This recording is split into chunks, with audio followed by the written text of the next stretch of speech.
तुमने सुना क्या? शहर में एक बहुत बड़ी चोरी हो गई है।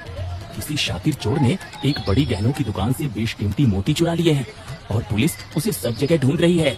हाँ, मैंने भी सुना है भाई। मैंने तो ये भी सुना है कि वो चोर भागता हुआ अब हमारे ही गांव में शरण लेने आया है। हाँ, यहाँ हमारे गांव में।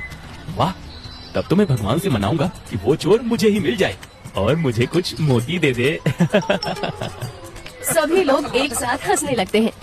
इधर राकेश चोरी के मोती छुपाने की फिराक में बाजार के आसपास घूम रहा था और शाम होते ही शुभम जलजीरे वाला अपना ठेला लेकर वापस घर जाने लगा। अच्छी कमाई हुई आज, मजा आ गया। ऐसे ही रोज मेरा धंधा चले तो बस फिर क्या ही कहने। जल्दी ही अपने ठेले में पहिए लगवा लूंगा। इसे मॉडर्न ठेला बना दूंगा। राकेश बिजली की रफ्तार से चल रहा था और उसने अंधेरे में आते हुए शुभम को नहीं देखा। दोनों आपस में टकरा गए और राकेश जमीन पर गिर गया। गिरते ही उसकी जेब से मोती बाहर आ गए और राकेश उन्हें जल्दी जल्दी समेटने लगा। अरे ये क्या? ये तो मोती है। इसका मतलब कि तुम वही चोर हो जिसे पुलिस ढूंढ रही है। अरे श्श, इतना चिल्लाने की जरूरत नहीं है, धीरे बोलो। अरे चोरी तुमने की है तो मैं क्यों धीरे बोलूं? हाँ, अभी जाकर पुलिस को तुम्हारी खबर देता हूँ। अरे नहीं, सुनो तो। देखो, पुलिस को कुछ मत बताओ। हाँ, तुम अगर मेरी मदद करोगे तो इसमें तुम्हारा भी फायदा है। फायदा शब्द सुनते ही लालची शुभम झट से बोला। अच्छा, कैसा फायदा? अगर तुम ये मोती अपने पास सिर्फ 3 दिन तक छुपा कर रख लो तो मैं तुम्हें इसमें से कुछ मोती दे दूंगा। तुम एक आम जलजीरा बेचने वाले हो, तुम्हारे ऊपर पुलिस कभी शक नहीं करेगी और अगर मैं इस बीच पकड़ा भी गया तब भी पुलिस को मेरे पास कुछ नहीं मिलेगा। अच्छा, चलो ठीक है, मुझे मंजूर है। लाओ मोती, इधर लाओ। राकेश मोती शुभम को दे देता है और वहाँ से 9-11 हो जाता है और शुभम बहुत खुश होते हुए अपने घर चला जाता है। कुछ मोती? अरे जब मैं सारे मोती हड़प सकता हूँ तो फिर कुछ मोती क्यों लूंगा? अगले दिन बाजार में शुभम आज रोज से ज्यादा चहक रहा था। क्या बात है भाई, आज तो तुम बहुत खुश नजर आ रहे हो। हाँ, बस ऐसे ही। अब लो जलजीरा पियो। अरे भाई, क्या तुमने सुना? वो चोर जिसने मोतियों की चोरी की थी वो पकड़ा गया है और उसने पुलिस वालों से बताया है कि उसके मोती किसी जलजीरे वाले के पास है। ये खबर सुनकर तो शुभम के हाथ पैर ही ठंडे पड़ने लगे। क्या? अरे तुम तो ऐसे पूछ रहे हो जैसे मोती तुम्हारे ही पास है। सुना है पुलिस वालों ने उस चोर को बहुत पीटा है और पीट कर उसकी शक्ल बिगाड़ दी है। सोचो अब उस आदमी का क्या ही होगा जिसने मोती छुपाने में चोर की मदद की है। हाँ, शुभम अंदर ही अंदर ये सब सुनकर कांप रहा था।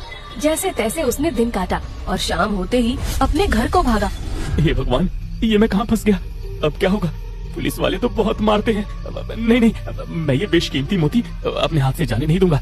मेरे ऊपर किसी को शक नहीं होगा। मैं सालों से इस गांव में जलजीरा बेच रहा हूँ। मैं नहीं फंसूंगा। लेकिन मुझे कुछ चालाकी चलनी होगी। शुभम अपना चालाक दिमाग चलाता है और उसे एक युक्ति सूझती है। वो फटाफट जलजीरा का पानी बनाता है और उसे अपने बड़े से बर्तन में भर देता है। साथ में कुछ कुरकुरी बूंदी भी रखता है। ये कल के लिए पानी तैयार हो गया। अब मैं इसी में ये मोती मिला देता हूँ। फिर किसी को नहीं पता चलेगा कि पानी में बूंदी है या फिर मोती। शुभम जलजीरे के पानी में मोती मिलाकर चैन से सो जाता है। अगले दिन वो बाजार को जाता है मगर अपना ठेला घर पर ही छोड़ जाता है। आज वो केवल बाजार का जायजा लेने गया था। ये क्या? यहाँ तो पहले से ही पुलिस वाले हैं। लगता है आज बाजार में ठेला ना लगाने का फैसला एकदम सही था। ओफो, मैंने आपसे कहा ना मेरे पास कोई हीरा मोती नहीं है। अरे अगर मेरे पास मोती होते तो मैं यहाँ ठेला लगाए घूमता। हाँ, जितनी तलाशी लेनी है ले लो, मेरे पास आपको कुछ नहीं मिलेगा। इस बाजार में जितने भी जलजीरे वाले थे उनकी तलाशी आपने ले ली है। अब आप यहाँ से जाइए। अरे नहीं, अभी एक आदमी तो बाकी है ना, वो शुभम। अब हाँ, शुभम जलजीरे वाला, उसकी तलाशी नहीं ली इन्होंने। हाँ, अब वो तो आज आया भी नहीं है। ये तो बड़ी अजीब बात है कि आज वो आया नहीं। अब वो लालची तो एक दिन भी पैसे कमाने से नहीं चूकता है। कैसा नालायक है ये, मुझे क्यों फंसा रहे हो? अरे वो देखो, वो रहा शुभम जलजीरे वाला। इधर आ। जी मालिक। तेरा ठेला कहाँ है? जी वो तो घर पे है। आज मेरी तबीयत ठीक नहीं थी तो दुकान नहीं लगाई। ठीक है, चल तेरे घर, तेरी भी तलाशी ली जाएगी। मोतियों की चोरी में किसी जलजीरे वाले ने भी चोर का साथ दिया है, हमें उसी की तलाश है। अरे मुझे गरीब की क्या तलाशी लेनी है आपको? मेरे पास कुछ भी नहीं है। चुपचाप चल वरना तेरी खैर नहीं। घबराया हुआ शुभम पुलिस वालों को लेकर अपने घर जाता है और पुलिस वाले तलाशी शुरू करते हैं। शुभम की जान अटकी हुई थी और वो एक किनारे खड़ा था। यहाँ तो कुछ भी नहीं है। मैंने आपसे कहा था ना कि मेरे पास कुछ भी नहीं है। बेवजह आपने इतनी तकलीफ ली। वो टंकी, उसमें क्या है? वो कुछ भी तो नहीं, उसमें बस जलजीरा पानी है। ठीक है, दिखाओ। उससे क्या देखेंगे मालिक? अरे वो तो बस पानी है। तुझसे जितना कहा जा रहा है उतना कर, समझा? वरना अब एक और शब्द बोला तो सीधे डंडा पड़ेगा। मजबूरी में शुभम टंकी का ढक्कन हटाता है, लेकिन सामने का नजारा देखकर उसके ही होश उड़ जाते हैं। टंकी खाली थी और उसमें एक बूंद भी पानी नहीं था। पीछे से पुलिस वाले ने शुभम को एक डंडा मारा। क्यों रे, तूने तो कहा था इसमें पानी है, हैं? झूठ बोलता है। ये कैसे हुआ? इसमें पानी तो था। शुभम के होश उड़े हुए थे कि उसके पीछे से आखिर सारे मोती कहाँ गायब हो गए। आखिर ये कौन शातिर थे जिसने शुभम के घर में घुसकर उसके बेशकीमती मोतियों पर हमला कर दिया था? ये सब सोचकर शुभम का सर फटा जा रहा था। देखा, मेरा निशाना कितना कमाल का है। हाँ, है तो कमाल का, लेकिन ये सारे कंचे और ये इतना स्वादिष्ट जलजीरा तुम लाए कहाँ से? ये स्वाद कुछ जाना पहचाना सा है।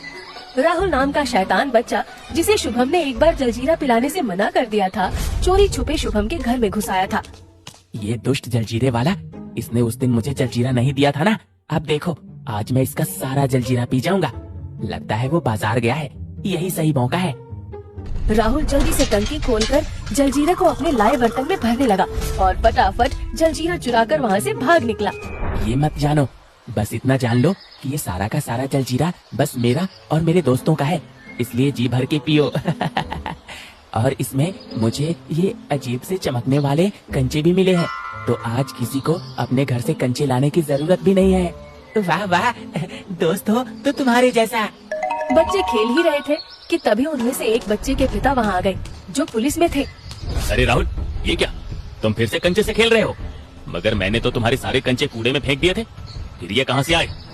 वो पापा। लाओ, इधर दिखाओ। अरे ये क्या? पुलिस वाला तुरंत समझ गया कि वो कंचे नहीं बल्कि मोती थे। ये तुम्हें कहाँ से मिला बेटा? अपने पापा के पूछने पर बच्चे ने बिना डरे सारा सच बता दिया। बेटा, ये तो तुमने बहुत गलत किया।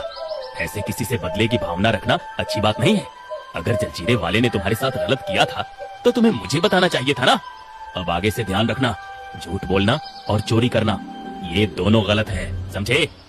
ठीक है पापा, माफ कीजिएगा, अब मैं ऐसी गलती कभी नहीं करूँगा। शाबाश, मुझे तुमसे यही उम्मीद है बेटा। अब ये सारे मोती मुझे दे दो। पुलिस वाले ने सारे मोती ले लिए और उन्हें ले जाकर उनके असली हकदार को दे दिया, जिसकी दुकान से वो चोरी हुए थे। शुभम को चोर का साथ देने की कीमत